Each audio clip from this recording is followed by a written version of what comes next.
recording now. What happened to my week off? Because we need to finish last week's episode. And before you ask, no, we can't do this next week. We left the viewers on a cliffhanger last time.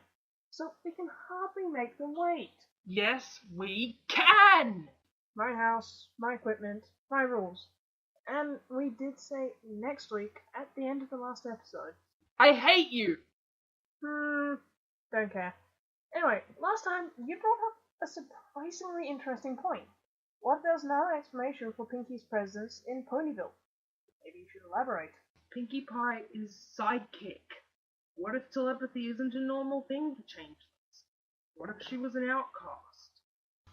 Because this is a two-parter, and only because this is a two-parter, I will listen without making any comments on your unique view on the world. If she was an outcast from changeling society, she would have taken refuge in some place far away from the hive.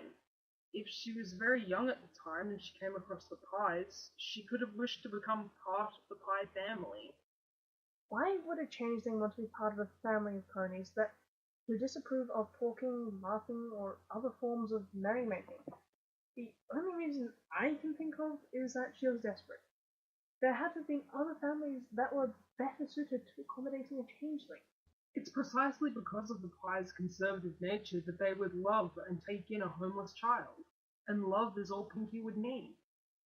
The Pies already had 3 children, Maud Pie, plus the other 2 we saw in the Cutie Mark Chronicles. Why would the Pies want a 4th child? I mean, sure, it'd be someone else to help her run their rock farm, but they could have just hired her as a farmhand. Pinkie may not have understood what was happening in its entirety, but still. The pies fit the Amish stereotype, and Amish people in our world believe that large families are blessings from God. With how old Pinkie was at the time, they would have wanted to adopt her instead of leaving her without a family. That is assuming changelings can shapeshift from birth, or that Pinkie knew how to shapeshift when she was kicked out of the hive. And from what we've seen of Chrysalis, she would either stop caring about an outcast altogether, or, and this is the more likely of the 2 options, use a telepathic changeling to her advantage. What if Pinkie was different in other ways too? What if Chrysalis wasn't in charge when Pinkie left?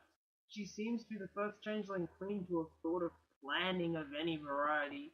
The first sounds like some pony clutching at straws. The second and third, I'd say that Chrysalis is definitely older than Pinkie, or at least has more experience. And there's a good chance that the other leaders have been targeting other cities in other nations. As to why it took so long for Chrysalis to attack Canterlot, well, it's Canterlot, the home of the 2 beings responsible for the passage of the sun and the moon across our sky.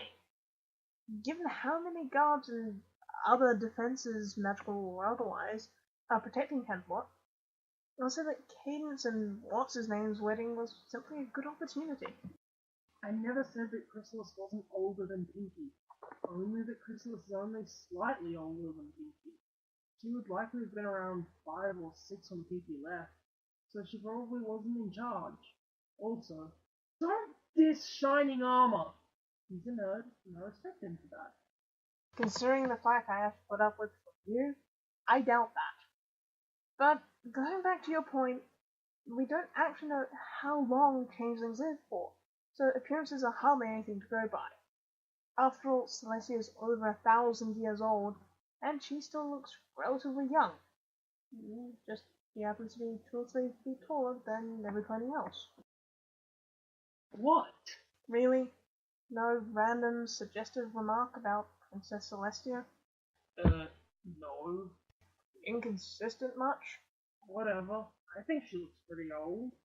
Do you want to be banished to the moon? No. But I would tap that sunbug. Took you long enough. Anyway, anything else to add to this crackpot theory of yours? No, but I'd rather spend the night with the princess of the night. So, the sun it is then. Anyway, this has been Lightning Stew, and I look forward to seeing you again. Though I get the distinct impression that Lightning is hoping to see you again.